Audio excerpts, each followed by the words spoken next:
여러분 안녕하십니까? 오늘의 미국 위켄드 에디션 강혜신입니다.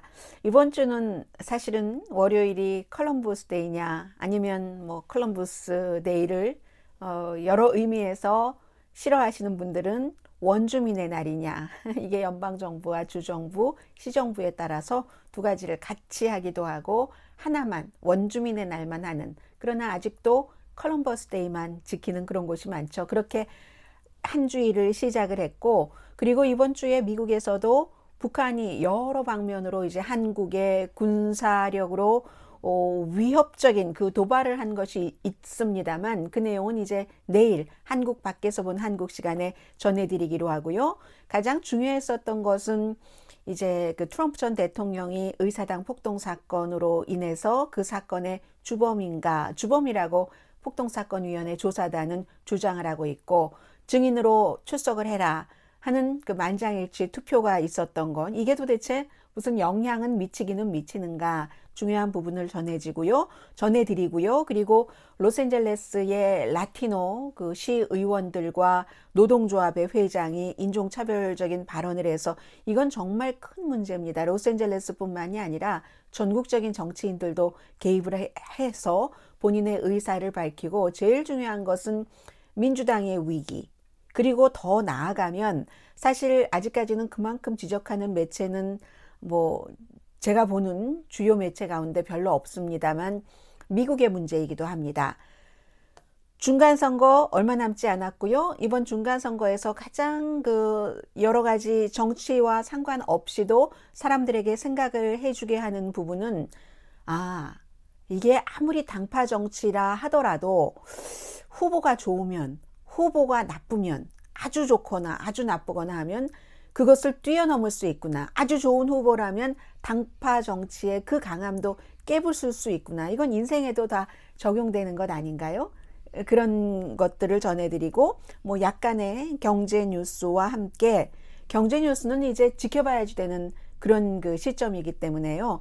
또 두 가지, 그 법원에서 나온 판결과 미국의 현재 그림, 마지막으로 아주 저에게는 인터레스팅 했었던 그런 그 어피니언입니다.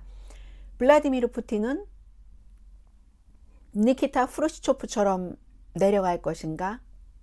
아니면 미하일 고르바초프처럼 내려갈 것인가? 그런 그 칼럼 하나를 마지막에 소개해 드리겠습니다. 네, 먼저 트럼프 전 대통령 얘기부터 가죠. 이 내용은 어제 제가 맨 앞부분 오늘의 미국에서 자세히 전해드렸기 때문에 가능하면 짧게 정리를 해보겠습니다. 의사당 폭동 사건에 트럼프 전 대통령이 직접 연관이 있는가, 이걸 이제 나와서 선서하고, 거짓하면 벌받겠다는 선서하고 증언해라 하는 게 의사당 폭동사건위원회 조사단 9명의 만장일치 그런 투표였습니다.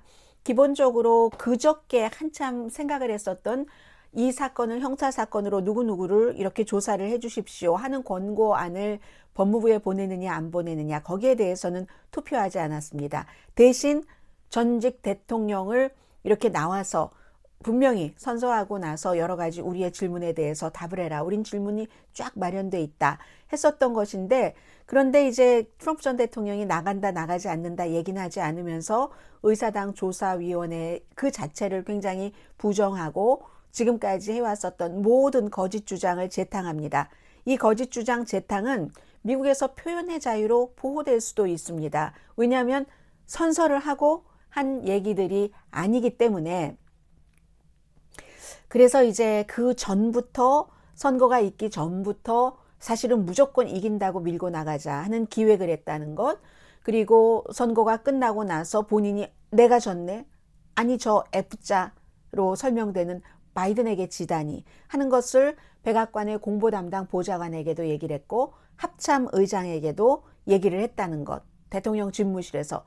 그런데도 불구하고 계속 부정선거였다고 주장을 하는데, 그 가운데서 가장 중요한 것이 도미니언이라는 투표기계인데, 그 투표기계가 본인에게 투표를 하면 바이든에게 찍힌다, 이런 것에 대해서 법무장관이, 빌바 당시 법무장관이 절대로 그럴 리가 없다, 그럴 수 있는 확률은 0%다 라고 했음에도 대통령은 선거가 끝나고 나서 계속 그 같은 그 주장을 했었던 것.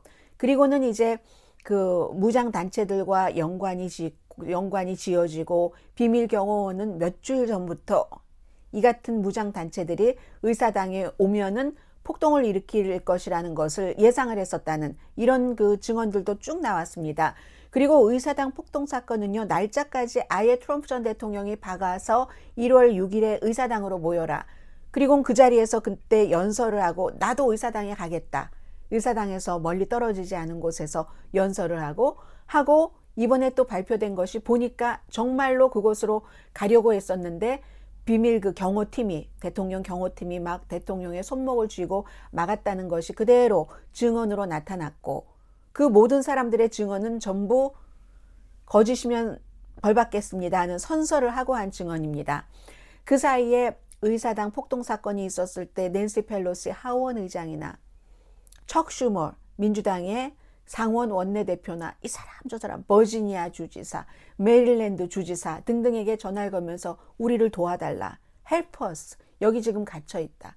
무슨 할 수 있는 모든 그 어떤 힘을 동원해 달라. 그리고는 이제 많은 사람들에게 대통령에게 전화해서 대통령 말만 듣는 폭도들이니까 멈추라고 해라 했는데 사람들이 숨지고 의사당이 다 무너지고 막 물건들이 도둑질 당하고 하는 몇 시간 동안 대통령은 아무 말도 하지 않았습니다.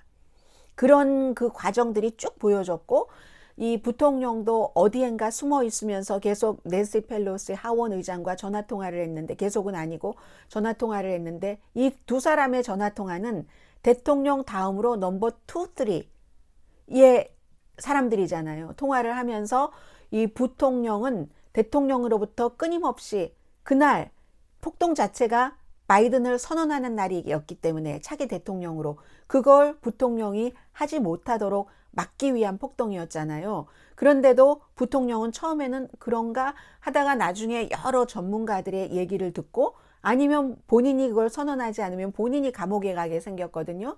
그러니까 그렇게 법을 지킬 수밖에 없었던 점도 있습니다. 이 마이크 펜스 부통령이 그 통화 내용에 나오는 것을 보면은 낸시 펠로시 하원 의장에게 거기 얼만큼 있으면 다시 우리가 의사당에 가서 원래 예정됐던 이 그 발표 아나운스먼트를 할 수 있게 되는가라고 물어보는 그런 그 음성도 나오고요. 그래서 결국은 트럼프 전 대통령이 소환에 응하느냐 응하지 않느냐 이 점에 대해서요. 뉴욕타임즈의 보수적인 공화당 칼럼니스트 데이비드 브룩스 씨는 트럼프가 그 소환에 응해서 선서하고 의회 증언을 한다면 소가 날아다닐 것이다. 그 무거운 소가 날아다닐 리가 없잖아요. 그렇게 표현을 했습니다. 선서하고 하는 증언은 안 하죠. 선서하지 않고 하는 것은 맘대로 거짓말을 지금까지 트럼프 전 대통령뿐만이 아니라 루디 줄리아니 등등등등 수많은 사람들이 했었던 거지만 아무튼 그래서 그런 일이 있고 달라질 게 있을까의 문제입니다. 트럼프 전 대통령 이 같은 그 의사당에서의 의회의 조사가 1년이 넘었습니다. 그때나 지금이나 트럼프 전 대통령을 지지하는 사람들의 이 사건과 연관된 지지율은 거의 비슷하니까 별로 상관이 없다고 보시면 될 것 같고 다만 이런 것들을 쭉 지켜보면서 내가 평소에 가짜 뉴스를 많이 들어서 정말 부정선거였는 줄 알았는데 그게 아니구나라고 생각한 사람들이 있고 밖에서 사실은 다 봤죠. 1월 6일 날 의사당 폭동 사건이 일어날 때 다 봤지만 그 내부 비하인드는 우리가 보지 못했잖아요. 얼마나 많은 정치인들이 내가 죽을지도 몰라 하면서 저쪽에 숨어 있는 사람들은 가스 마스크를 이미 하고 있다고 하네. 이런 비하인드 스토리 그리고 끊임없이 대통령이 방위군을 가라고 출동해 주지 않고 하니까 그 의사당 안에 있는 영향력 있는 정치인들이 법무장관 대행에게도 법무장관 대행이 아니라 그 국방장관 대행에도 전화를 걸고 하면서 방위군 보내달라고 해서 결국은 이건 대통령이 보낸 방위군이 아니잖아요. 방위군이 투입되고 나서 폭도들을 진압할 수 있었습니다. 그 비하인드 스토리를 지금까지 보지 못했던 것을 쭉 우리가 보게 됐고 특히 낸시 펠로시 하원 의장의 딸이 알렉산드리아 펠로시라는 다큐멘터리 영화 감독이 찍은 것 가운데 하나가 낸시 펠로시가 쭉 보고를 받는 거예요. 그때는 폭도들이 의사당 안까지는 들어가지 않았을 때입니다. 이 트럼프 전 대통령이 막 폭도들에게 거기로 가라, 나도 곧 갈 것이다 라고 연설을 하고 오는가 안 오는가 했는데, 그런데 비밀 경호대원들이 트럼프 전 대통령의 손목을 비틀고 자동차 안에서 그러면서 막고 백악관으로 차를 돌렸다는 거잖아요. 대통령의 명령에 거부하고. 그것을 알고 나서 낸시 펠로시 하원 의장이 아유, 여기 오기만 했었어 봐라. 의사당 무단 침입으로 내가 그 대통령을, 현 대통령을 펀치를 가해서 때리고 감옥에 가지 뭐. 그러면 해피하겠어. 이렇게 말하는 장면이 고스란히 다큐멘터리 필름에 담겨 있는 것까지 우리가 볼 수가 있었습니다. 그래서 별로 트럼프 전 대통령이 의사당에 나가서 선언을 하지 않는 한 달라질 것이 없을 것 같고, 그리고 이 위원회는 지금 공화당 2명, 민주당 7명인데 왜 그렇게 됐냐면 민주당에서는 공화당 5명, 민주당 5명으로 하자고 했는데 공화당의 지도부에서 공화당은 한 사람도 들어가서는 안 된다라고 얘기를 하고, 또 공화당에서 준 사람들의 명단을 보니까 민주당에서 전부 선거는 부정선거였다고만 주장하는 사람들이었고, 그리하여 이리저리 하다가 공화당 의원들 가운데서 내가 하겠다고 한 딕 체니의 딸과, 그리고 이제 지금 그 물러나는 아담 킨징어, 일리노이주의 하원 의원, 그래서 조사위원 9명 가운데 2명만이 공화당이 있게 된 거고요. 지금까지는 이제 트럼프 전 대통령이 뭐 묵비권을 행사한다고 수없이 얘기해오기도 했습니다. 그러면서도 아주 강하게 이 같은 소환을 하기로 결정을 한 투표가 나온 다음에는 나를 이렇게 정치적으로 탄압을 한다. 뭐 그리고 마녀 사냥이다. 이렇게 얘기를 하고, 그 폭도들은 굉장한 위대한 great이라고 했습니다. 그 미국의 애국자라고 얘기를 하면서 이제 선거, 중간 선거에 나가서 투표해 주십시오. 그게 공화당이 다수당이 되기를 원하는 트럼프와 공화당의 마음입니다. 공화당이 다수당이 되고 나면은 더 이상 이 같은 조사는 되지 않습니다. 그렇기 때문에 트럼프에 의해서 아주 떠오르는 당연한 공화당의 정치의 스타였지만 예비 선거에서 지고만 리즈 체니가 한 얘기가 있습니다.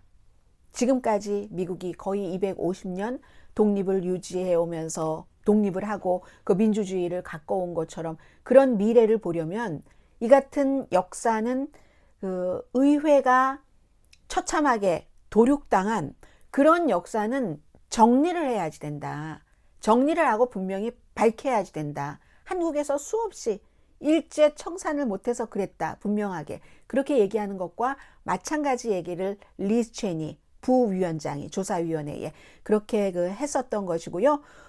그리고 아무튼 이 문제가 트럼프 전 대통령에 대한 지지라든가 그런 것에 대해서는 크게 영향을 미치지는 않을 것 같다라는 것. 그리고 이제 중간 선거에 대해서는 좀 뒤에 말씀을 드리겠고요. 이게 제일 중요한 이슈였습니다. 두 번째로 중요한 이슈는 트럼프는 언젠가는 갑니다. 이미 뭐 나이도 78살이나 됐으니까.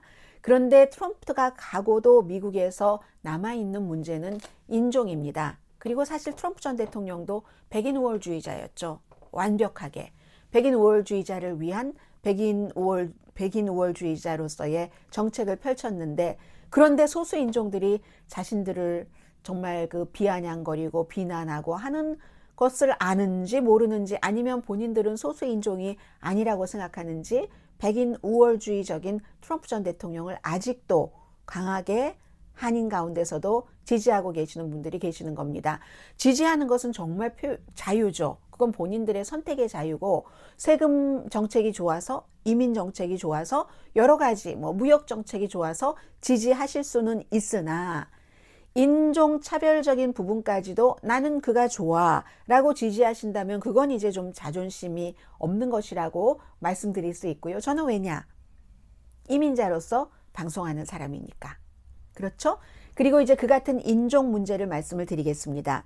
로스앤젤레스에서 간단히 말해서 라티노 인구가 많이 늘어나고 있는데, 왜 과거에 잡았었던 10%도 안 되는 흑인계가 거의 50%가 되는 라티노 인구를 대변을 하지 못하고, 라티노 인구를 대변할 만한 정치인을 라틴계가 제일 많이 대변할 수 있지 않겠어요? 그렇게 못하고 흑인이 다 차지하고 있는데 이거 내놓지도 않느냐. 이거 선거구가 이 흑인들이 제일 처음에 정권을 잡았을 때 잘못 짰고 그러니까 우리가 이걸 재정비를 해야지 돼 라는 얘기를 라틴계의 세 사람의 의원과 아주 강한 그 노조의 최고 회장이 그 노동조합의 회장도 역시 라틴계였는데 그 네 사람이 모여서 한 얘기. 그렇게 얘기하면서 동료인 백인 시의원의 입양한 3살짜리 흑인 아들에게 무슨 뭐 제가 무슨 뭐 원숭이 같다는 둥, 쟤를 잘 통제하지 못한다는 둥, 마틴 루터 킹 주니어 퍼레이드에서 내가 쟤를 잠깐 어디 코너로 데리고 갔다 나와야 되겠어. 그거 좀 야단치고 뭐 한다는 얘기잖아요. 그 엄밀히 보자면.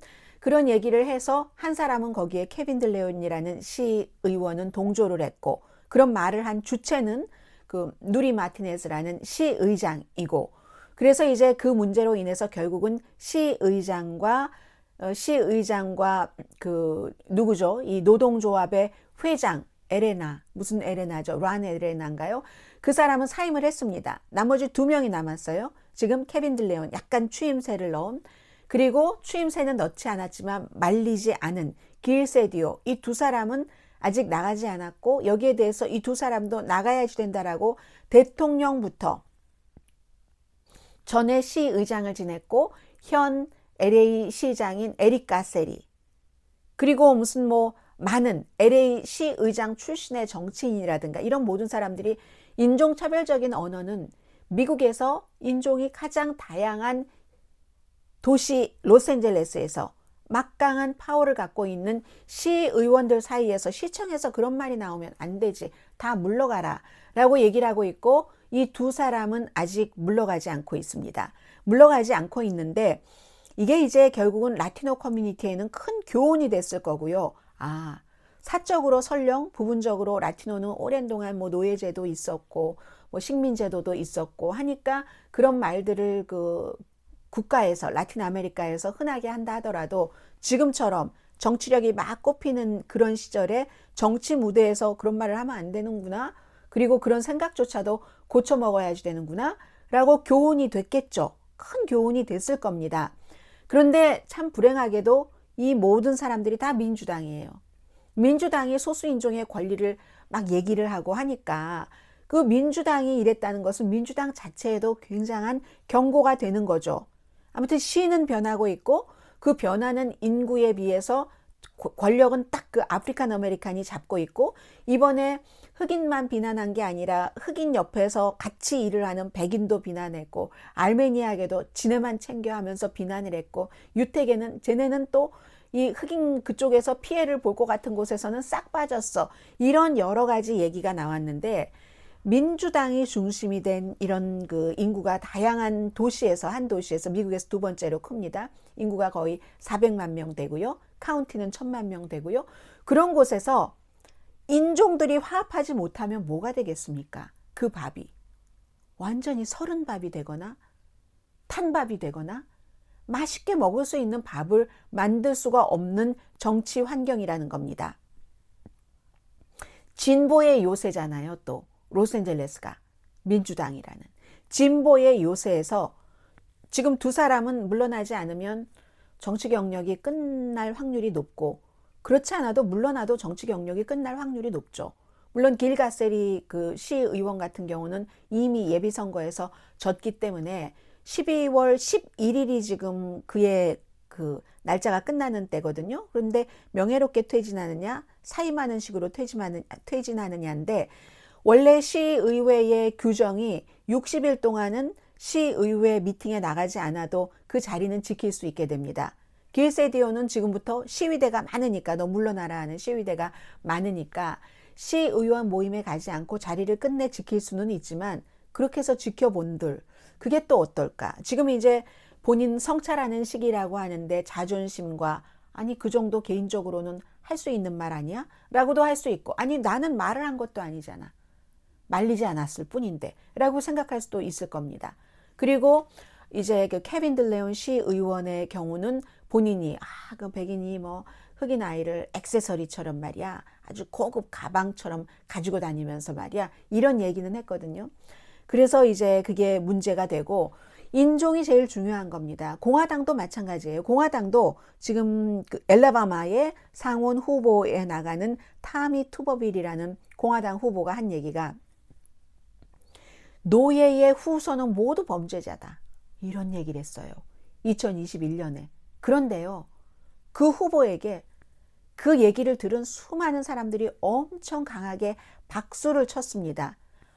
참 지금 미국이 공화당은 그런 형태로 얘기를 해도 문제가 되질 않고 민주당은 이제 뒤에서 얘기한 것을 누가 녹음했는지 전 너무 궁금합니다. 그 녹음을 해서 폭로를 한 거잖아요. 민주당은 이렇게 폭로를 하고 했는데 민주당은 다른 인종들 사이에 이런 문제가 있고 공화당은 노예의 자손들은 모두 흑인들은 모두 범죄자라는 얘기잖아요. 이런 말을 해도 사람들이 지지하고 박수를 친다니까는요. 지금 이 문제가 있고요. 로스앤젤레스 시장 후보 캐런 베스 전에 바이든 대통령이 나의 부통령 후보로 할까라고 생각을 했었어요. 아프리칸 아메리칸 여성입니다. 시장이 된다면 최초의 아프리칸 아메리칸 여성 LA 시장이 되고 리카 루소 이탈리아계입니다. 서로 이거 문제다 하면서 본인들이 잘하겠다고 하는데 누가 될지도 지금 궁금하고 결국은요. 미국은 2045년이 되면 백인은 완전히 소수입니다. 그때 공식적으로 전체적으로 로스앤젤레스에서는 이미 라틴계가 아닌 백인은 소수고 라틴계가 다수인 것이고 숫자로 변할 수밖에 없는 것 이것을 인정을 하느냐 인정하지 않느냐 지금 정치권을 권력을 잡고 있는 흑인계는 로스앤젤레스에서 인정하지 않는 것이고 권력이라는 것은 나눌 수 없는 것이니까 그리고 라틴계는 이거 뭐야? 멀리까지 거슬러 올라가자면 이거 우리 땅이었잖아. 캘리포니아주.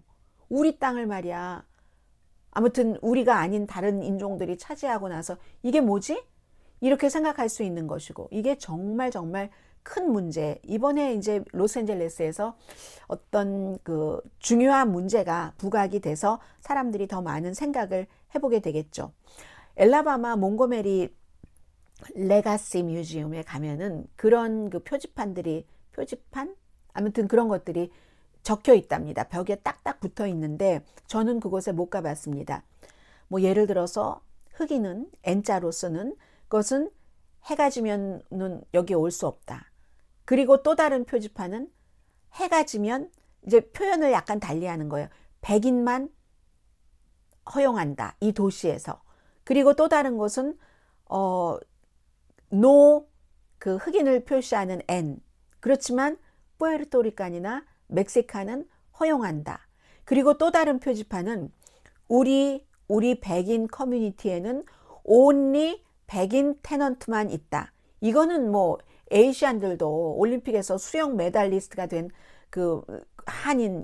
한국인 선수도 마찬가지로 세미리 그분도 집을 못 샀잖아요. 올림픽 미국을 위해서 수영을 해서 메달을 땄는데도 이거는 이제 다른 소수 인종들도 많이 겪는 거고 아직도 그런 과거가 있었다는 것이 딱 붙어 있는데 이 과거에서 미국은 어디로 갈 것인가를 이번 로스앤젤레스의 여러 가지를 보면서 결정을 해야 되고요. 또 아프리칸 아메리칸이 흑인들에게 다른 인종들에게 준 것이 너무 많죠. 소수 인종들에게. 지금 투표를 할 수 있는 것이 57년 됐는데 아프리칸 아메리칸들이 매맞으면서 죽으면서 권리를 쟁취해서 그 뒤에 다른 소수 인종까지 여성들도 투표를 할 수 있게 된 그런 미국입니다. 그래서 지금까지는 강했는데 이제는 본인에게 해롭다 하면은 진 것을 알면서도 내가 이겼어 하고 과감하게 도전을 할 수 있는 나라.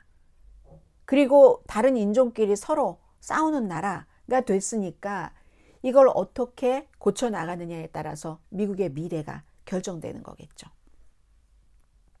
중간 선거를 좀 말씀을 드리자면은 벌써 180만 명이 투표를 했습니다.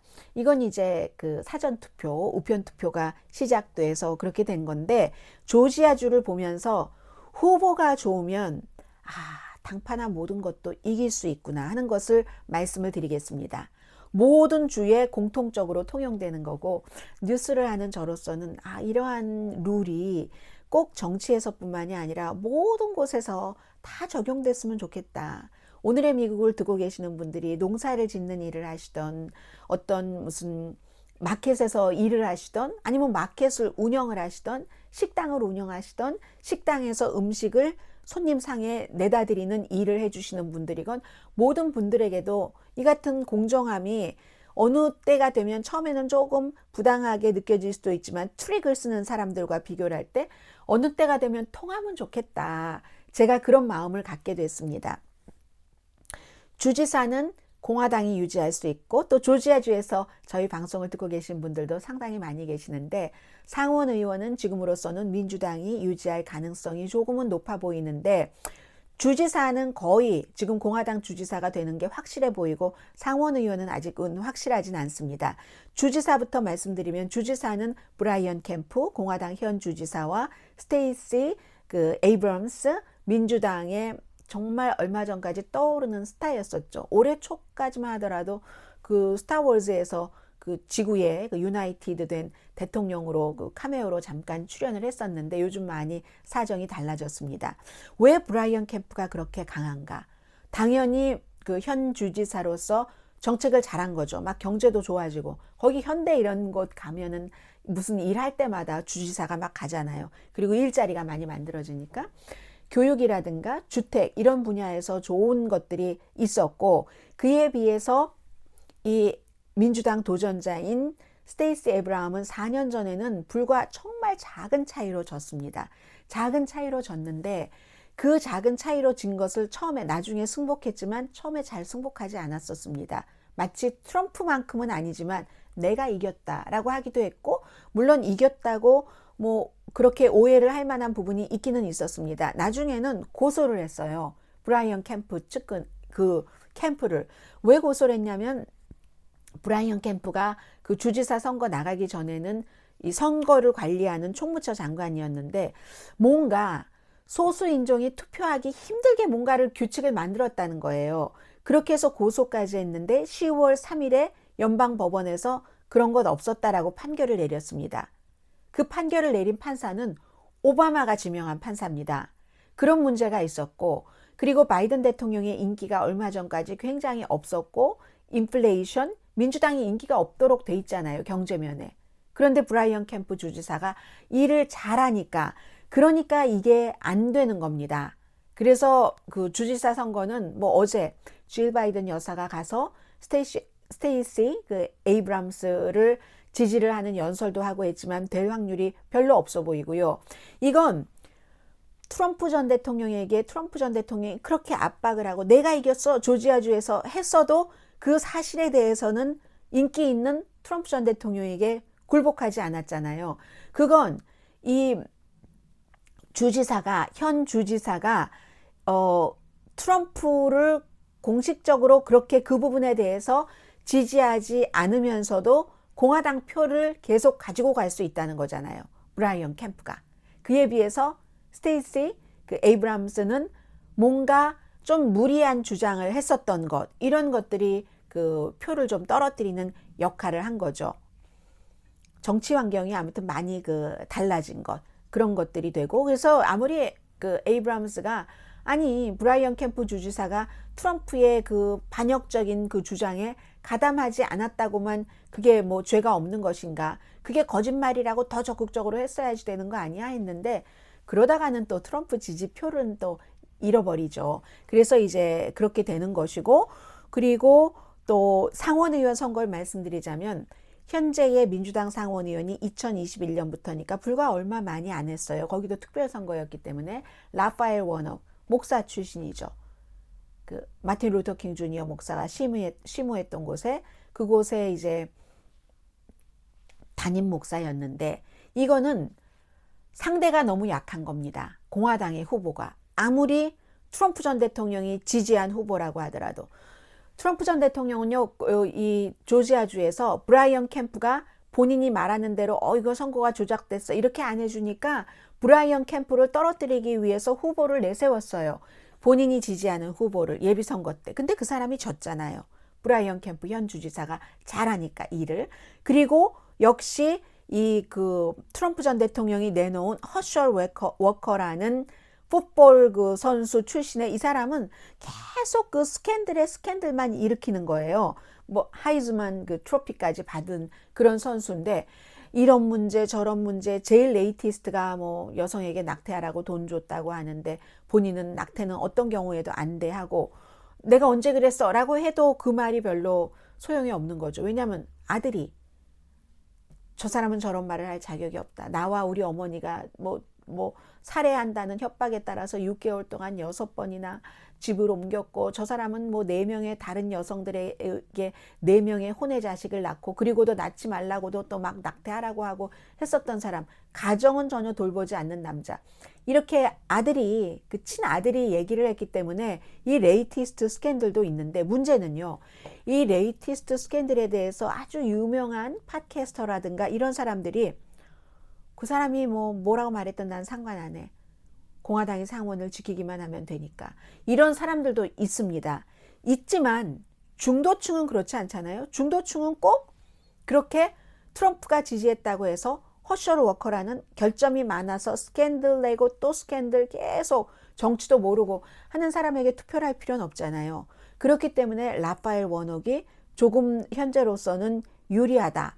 유리하긴 한데 워낙에 뭐 조지아주가 그 공화당주고 원래 라파엘 워녹도 공화당 사람에게 빼앗은 거거든요. 이것을 2021년도에 얼마 되지 않았어요. 그랬기 때문에 아주 확실하게 이길 수 있다는 것은 없는 것이고 누구라도 과반수를 받지 못하면 12월 6일에 다시 선거를 하는데 어쨌든 조지아주를 보면은 그가 공화당이건 민주당이건 정말로 어떠한 그 능력이 있거나 아니면 상대 후보가 너무 후졌거나 하면은 당파를 초월하고 트럼프의 힘도 초월할 수 있다 하는 것을 보여준다는 것은 굉장히 긍정적이라고 볼 수 있겠습니다. 조지아주에서요 정치 광고 돈 엄청나게 무슨 뭐 6억 달러 정도 썼다고 하는데 앞으로 더 많이 쓸 날이 남았잖아요. 몇 주일. 경제는 간단히 말씀드려도 될 것 같아요. 지금 도매물가, 소매물가 전부 별로 이자율을 그렇게 많이 올렸어도 주춤하지 않는다. 달러의 가치는 상승하고 모기지 이자율은 거의 지금 7%, 1년 전에 비해서 2배 이상이 되니까 약간의 그 주택시장은 주춤하지만 새집 판매는 여전히 좋답니다. 그런데 보면은 뭐 재무장관이나 연방준비제도 의장이나 전부 목표는 일단 물가 상승을 막는 것이다. 8%가 넘어요. 1년 전에 비해서. 연준의 목표는 거의 항상 2% 정도입니다. 2%의 4배라는 거잖아요. 그래서 이자율을 더 올린다는 건데 그러면 당연히 내년에 경기 침체는 온다는 거죠. 그래도 그나마 뭐 기업의 이윤이 조금 예상보다 괜찮다고 하니까 주식시장은 널뛰기잖아요. 확 올라갔다가 확 내려갔다가 소비자 확신은 그다지 내려가는 것 같지 않고 내년에 필연적으로 어느 정도의 경기 침체는 있다 하는 것을 일반인들은 각오하면서 12월 2일에도 또 공개시장위원회 회의가 끝나면 0.75% 오를 것을 각오해야지 되는 시점입니다. 법적인 그 편결을 2가지를 말씀을 드리겠습니다. 알렉스 존스라는 사람이 10년 동안 2012년도에 커네디컷주에서 뉴헤븐이라는 곳에서 이름도 또 뉴헤븐이에요. 헤븐, 천국. 아이들과 선생님이 숨진 총격사건이 일어난 것을 정부가 그런 총격사건이 일어나지도 않았는데 기획을 했다. 10년 동안을 퍼뜨리면서 돈을 엄청 벌었습니다. 총기 규제를 하기 위해서 퍼뜨린 것이다. 다 배우야 숨진 6살짜리에도. 처음에는 참다가 가족들 뭐 이런 사람들이 고소를 해서 첫 번째 고소에도 뭐 한 5천만 달러 정도 배상하라는 판결이 나왔고 이번에도 거의 10억 달러입니다. 뭐 원고가 뭐 15명인가 그런데 거의 10억 달러를 배상하라. 물론 알렉스 존스는 항소한다고 하죠. 10년 동안이나 그거 배우다라고 얘기를 하다가 첫 번째 판결 그 즈음에서 사실은 그게 완벽한 사실이다 라고 얘기를 해놓고 이번에 또다시 이번 주에 10억 정도를 배상해라 라고 얘기하니까 변호사가 하는 말이 표현의 자유인데 라고 얘기를 하고 조지아가 지역구인 마조리 테일러 그린 의원 같은 경우도 아니 그가 말로 한 거잖아. 말로 한 것이 그렇게 큰 죄야? 말로 했었던 건 말로 사과하면 되는 거 아니야? 10년 동안 사과하지 않다가 8월 달에 I'm sorry 했습니다. 그러면 된 거라고 얘기를 합니다. 그런 사람들도 있어요. 미국 사람들이 이렇게 영향력 있는 팟캐스터가 얘기를 하면 믿는다니까요. 20% 정도는 커네디컷 그 총격 사건으로 어린아이와 교장 선생님과 스태프들이 숨진 20명이 숨진 그 사건을 가짜라고 믿는데요. 5명에 1명. 왜냐하면 가짜라고 말하는 사람들이 너무 말을 잘하니까, 영향력이 너무 좋아서. 지금 그런 거. 그리고 이제 하나 더 남아 있는데, 그 텍사스에서 재판이 남아 있는데 항소한다고 하니까 뭐 나중에 최종적인 결정이 어떻게 될지는 모르는데, 음모론이 이미 미국에서는 판도라의 상자가 열려버렸습니다. 더 이상 닫을 수가 없어요. 그런데 이번 판결은 그나마 어떠한 것을 조금 조심시킬 수 있는 시작인가 하는 것을 본다는 점에서 중요하고요. 또 다른 판결, 그 파클랜드 고등학교라는 곳에서 플로리다주에서 2018년도에 17명이 숨졌는데, 총격 사건으로 AR-15로. 그런데 그 범인이 지금 24살이 됐습니다. 이제 사형이 아니라 종신형, 가석방 없는, 그렇게 배심원들이 판결을 했거든요. 그래서 부모님들이 이럴 수가 있느냐 저럴 수가 있느냐. 물론 항상 사형에 반대하는 사람은 뭐 그를 그조차 사형을 시킨다고 숨진 사람이 돌아오는 것은 아니지 않느냐. 그 사형수가 회개하고 살기를 원한다면 살려두는 것도 좋지 않겠느냐. 이렇게 말하는 사람도 있지만, 그렇게 말하는 사람보다는 그렇지 않게 생각하는 사람들이 훨씬 많습니다. 그런데 왜 이 같은 판결이 나왔는가? 이제 배심원 판결 기준도 약간 주마다 달라요. 그런데 플로리다주는 12명 배심원이 사형을 하려면, 사형 판결을 하려면 만장일치가 돼야지 됩니다. 그런데 이번에 3명이 사형 아니라고 거기에 표를 안 준 건데, 그 이유가 여러 가지 16개 카테고리로 딱 그 판결을 하게 되는데, 법적으로 하는 거잖아요. 심정적인 게 아니라. 그 16개 가운데서 하나가 딱 있는 것 가운데 하나가, 그 어머니가, 이 아이를 낳은 어머니가 24살 어머니가 그 임신을 했었을 때 알코올 중독이 있었고, 그럼으로 인해서 이 아이가 뇌가 손상돼서 나왔다. 그리고는 이제 뭐 살아가는 그 가정 환경이 아이를 폭력적으로 만들었다. 이런 것에 정상 참작을 했다는 겁니다. 그래서 이게 그 사형이 아니라 가석방 없는 종신형으로 나왔다. 그랬더니 이제 많은 사람들은 엄마가 무슨 흡연 중독자라고 해서, 알코올 중독자라고 해서 대량 살상자를 출산하지 않는다라고 얘기하지만, 이건 미국은 법적인 것을 법적으로 가져가기 때문에 배심원이 12명이 다 일치하지 않아서 그렇게 그 사형으로 나올 수 없었다는 것 말씀드리고요. 궁금해 하시는 분들이 계시는 것 같아서 전해드렸습니다. 마지막으로 지금 그 러시아 얘기입니다. 크림 다리가, 우크라이나가 공식적으로 확인하진 않지만 우크라이나가 한 것으로 짐작이 되면서 러시아가 복수를 시작했습니다. 미사일을 막 여기저기 터뜨려서 뭐 갖고 있는 거 거의 전부를 터뜨렸다고 말하고 있는 사람도 있어요. 그래서 민간인들이 막 숨지고, 놀이터에서, 교차로에서, 사람들 많이 다니는 관광지에서 뭐 전기도 안 들어와, 수돗물도 안 들어와, 기간 산업 팡팡 무너뜨리고 했더니 미국이 다시 오늘 7억 2,500만 달러를 우크라이나에 지원한다고 발표를 했습니다. 지금까지 175억 달러를 우크라이나에 지원을 했습니다. 계산을 해봤어요. 계산에 서투른 제가. 1년 예산이 미국이 5조 8천억 달러입니다. 미국 1년 예산의 331분의 1입니다. 올해만 지금 지원한 거예요. 1년이 채 가지 않았잖아요. 미국 예산의 331분의 1. 한국 1년 예산을 봤더니 560조 원이니까 달러로 계산을 해봤더니 3,900억 달러인데, 그럼 한국 1년 예산의 22분의 1을 미국이 우크라이나에 올해 2월 24일에 전쟁이 시작됐잖아요. 그럼 10개월입니까? 지원을 한 겁니다. 그리고는 대통령이 뭐 아마겟돈이다, 만약에 그것을 쓴다면, 핵 전술핵을 쓴다면, 그러다가 나중에 그는 뭐 합리적인 이성적인 사람이니까 쓰진 않을 거야. 그런데 만약 쓰면은 그렇게 된다고 라고 얘기를 했습니다. 유엔에서 러시아 결의안이 나왔습니다. 러시아가 우크라이나 몇 군데 지역을 병합한 거 다 무효다. 당장 철군해라.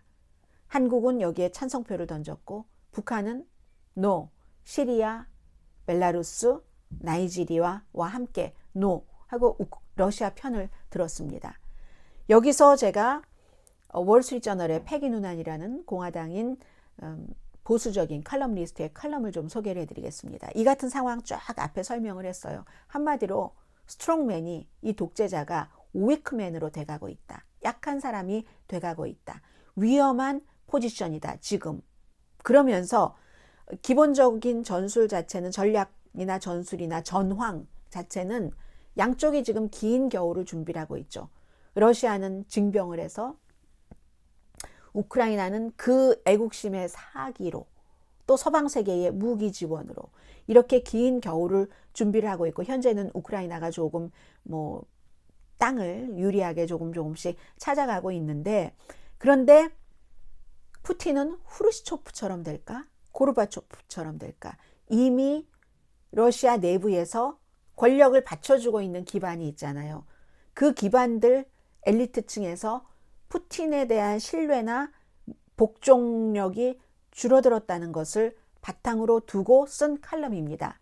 지금은 이제 양측이 다 돌진을 하는데, 그래서 미국에서는 그래서 두 파트로 나뉘어요. 우선 맨 앞에 바이든 대통령이 무슨 뭐 아마겟돈이다 이렇게 얘기한 것이 너무 진지하지 않다라고 앞에 비난을 하고, 그 뒤에 푸틴의 운명을 얘기를 하는데, 쿠바 미사일 사태 그 위기에 비교를 했잖아요. 그러면서 이 패기 누난 칼럼니스트가 쿠바 미사일 사태와 같다면 대통령이 그렇게 여기저기 다니지 않고 이거에만 집중을 해야지 된다라고 썼어요. 케네디는 그렇게 말했을 때 정말 연구하고 신중하게 대국민을 대상으로 말했지, 바이든처럼 민주당 무슨 기금 모금에 가서 말하지 않았다 했는데, 나중에 맨 아래 보니까 정정을 했어요. 정정을 했는데 그 당시에 케네디도 민주당 기금 모금에 갔답니다. 아무튼 이것은 젤렌스키가 제일 처음에 미국에서 라이드 보내줄까? 탈출할래? 우크라이나에서 당신 다 뭐 어떻게 하고 하는 러시아의 계획이 있으니까 했을 때, 노, 내가 살아도 여기서 죽어도 여기서 라이드 필요 없어, 탄화를 보내줘 했잖아요. 그 뒤에 이제 많은 대사들이 얼마나 가벼웠던가 하는 것을 패기 누난 칼럼니스트가 지적을 합니다. 막 트위터에 이게 무슨 뭐 대사들이 트윗을 하는데 뭐 미사일 이런 장면들도 보여주고 막 하면서 그러는데, 진지해야지 된다. 우리가 지금 어디에 서 있는가, 그리고 크렘린과 대화를 하는 것을 조금 더 많이 해야지 된다는 겁니다. 이것은 오바마도 조용히 얘기하고 있는 점이거든요. 앞으로는 전쟁을 해도 뒤로는 탈출구를 열어줘야지 된다는 얘기죠. 그래서 또 미국 국민은 어떻게 생각하고 있는지도 끊임없이 점검을 해야지 되고, 침묵하는 순간에 항상 많은 일이 이루어진다. 지금 침묵이 너무 없다. 외교에서는 새로운 상황들이 많이 등장하고 하니까 침묵이 필요한다. 더군다나 아마겟돈 쪽으로 향하고 있다면 더욱더 침묵해야지, 소리 지르지 마 하는 얘기를 합니다. 그리고 푸틴, 평화롭게 권력을 내려놓는 것은 힘들어 보인다고 얘기를 합니다. 그래서 그러한 대화, 이 사람으로서 우리가 계속 러시아로 가고 평화롭게 뭐가 된다 하는 게 힘들다는 것이 그 내부에서 얘기가 진행되고 있다는 얘기들을 해요. 정보국이라든가 과거에 쿠데타 때 KGB가 했잖아요. 비밀정보국이, 비밀경찰국이, 군, 또 장관들 사이에서도 만약에 그들이, 정보국도 이제 세 가지가 있잖아요. 군정보국이 있고 국내 파트, 해외 파트가 있는데, 그리고는 이제 뭐 국방부가 들어갈 테고, 또 다른 내각 장관들에서 얘기가 진행되고 있다면 이런 얘기들을 할 것이다. 패기 누난의 지적입니다. 푸틴이 주도한 전쟁이 잘못됐다. 실패하고 있다. 전통적인 수단으로는 전쟁을 이기지 못해서 핵과 핵무기를 만약에 쓴다면 그건 러시아에도 위협이다. 러시아의 명성에도 위협이다. 그리고는 러시아 경제도 지금 굉장히 압박당하고 있고, 정치도 압박당하고 있고, 사람들이 원하지 않는다. 우리 엘리트들도 힘들어지고 있다. 중산층도 힘들어질 것이고, 우리 엘리트들의 아이들까지, 중산층의 아이부터 시작해서 희생되는 최후를 맞을 수가 있다. 그러니까 지금 이게 스트롱맨이 위크맨이 되면서 이 권력 유지가 어렵다고 판단을 했다는 겁니다. 그랬을 때 니키타 후르시초프처럼, 미하일 고르바초프처럼 하고 과거를 상기시켜주고 있거든요. 니키타 후르시초프가 1964년도입니다. 이제 쿠바 미사일 사태를 막 얘기하고 그 뒤부터 이제 흔들리기 시작했는데 아들 세르게이가 일기를 씁니다. 그리고 24년 뒤에 아버지 옆에서 그대로 보면서 일기를 공개하고 뉴욕타임즈와 인터뷰도 하는데 그 1964년도에 70살이었거든요. 쿠바 미사일 사태 이렇게 하고 그거 이제 끝나고 하면서 바디가드의 보스, 후르시초프의 바디가드의 보스가 KGB의 보스, 당시에 지금은 이제 푸틴이 들어오고 나서 KGB 다 해체시키고 본인의 입맛대로 만들었지만 KGB의 보스 다 공산당과 연결된 거잖아요. 해서 쿠데타 준비를 하고 있다. 이런 얘기들이 들어와서 아들을, 근데 아버지는 믿지 않았다는 거예요. 아버지가 그 당시 대통령은 다 바지저고리잖아요. 러시아에서.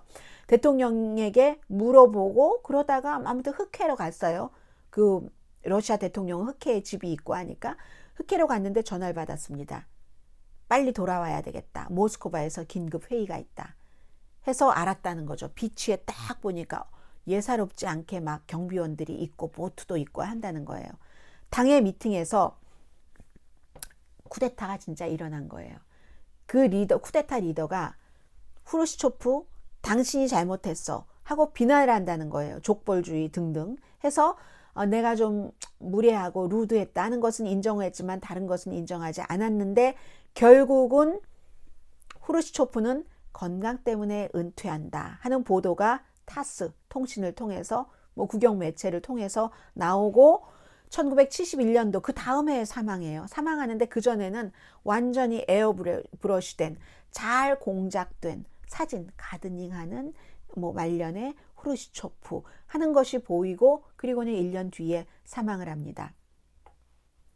미하일 고르바초프 1991년도 그 당시에 미하일 고르바초프도 흑해에 있는 집에 있을 때였어요. 통신 라인이 다 두절되더래요. 가택연금이 된 거죠.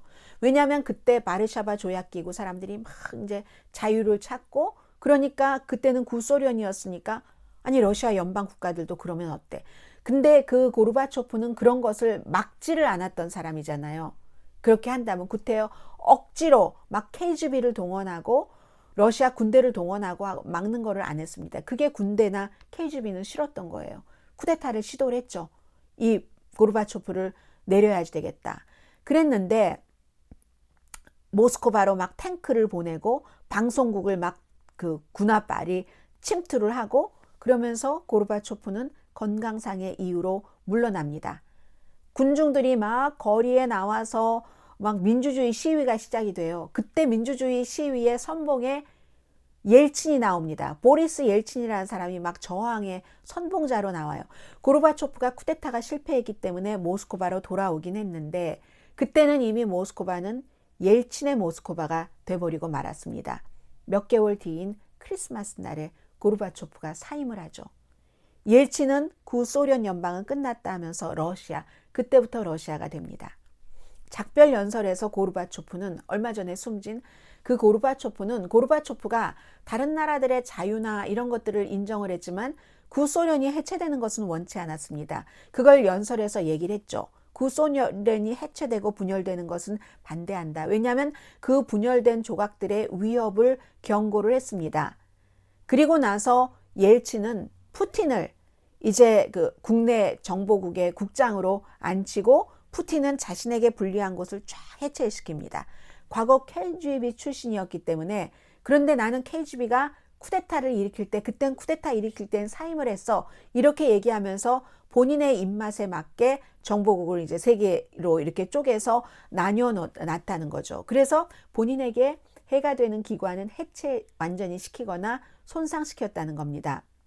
고르바초프는 쿠데타 항의에 직면했을 때 그렇게 물러났었는데 고르바초프나 후르시초프나 다 뭐 피 보지 않고 그 연기를 잘한 거죠. 배우처럼. 그리고 그들을 쫓겨내기를 원했던 권력층도 서로 연기를 반대편도 연기를 잘했다는 겁니다. 월스트리트저널의 칼럼니스트 패기 누나는 푸틴은 모르겠다. 니키타 후르시초프나 미하일 고르바초프처럼 큰 무리 없이 물러날지 내부에선 이미 여러 가지가 진행되고 있다는 얘기를 하는데 푸틴은 그 두 케이스를 너무 잘 알기 때문에 이미 연구를 해뒀을 거다. 본인의 권력 유지를 위해서 이렇게 얘기를 하면서 지금 세계가 하는 것을 맨 앞에 얘기했던 진지함, 냉정함, 엄중함을 보여주고 소련 이런 그 당시와 다르다는 것을 러시아 내부에서도 보여줄 때 그런 반체제 인사들을 서방 세계에는 도울 것이다 라고 얘기를 합니다. 냉정하게 할 때. 그리고 그러나 직접적으로 개입하는 것은 안 된다는 얘기를 하고 있는 겁니다. 평화를 원하는 러시아 사람들을 존중을 한다. 평화를 원하는 러시아 사람들이 있고 그리고 진지하고 냉정하고 엄중한 러시아 내부에 뭔가 푸틴을 바꾸고 싶다는 그런 마음이 있을 때 그런 때 서구는 그 같은 일을 주도하는 반체제 인사들을 도울 것이다. 이런 얘기. 그러니까 여기서는 이미 미국 내부에서 이 정도의 컬럼니스트가 그 푸틴이 스트롱맨에서 위크맨으로 돼가고 있다면은 어느 정도 그 안에서의 약해짐이 있다는 그런 것을 느끼는 사람들이 많다는 것은 알 수 있는 일입니다. 자, 오늘 위켄드 에디션은 여기까지고요. 제가 이런 영어 표현을 하나를 여러분과 나누고 싶은데 If he did, I think cow가 날아다니는 것과 마찬가지다. 앞서 제일 처음에 말씀드렸던 러시아 문제는 러시아 문제고 만약에 트럼프 전 대통령이 의사당 폭동사건 조사위원회가 소환을 이제 결의를 했고 이제 페이퍼워크가 필요하겠죠. 해서 그랬을 때 소환에 응해서 이랬다 다 증언을 한다면 소가 날아갈 일이지. 내가 소도 날 수 있다고 믿겠어. 뭐 그런 표현들 많이 합니다. 자, 여기까지 마치고요. 내일 한국 밖에서 본 한국 시간에 뵙겠습니다. 강혜신이었습니다.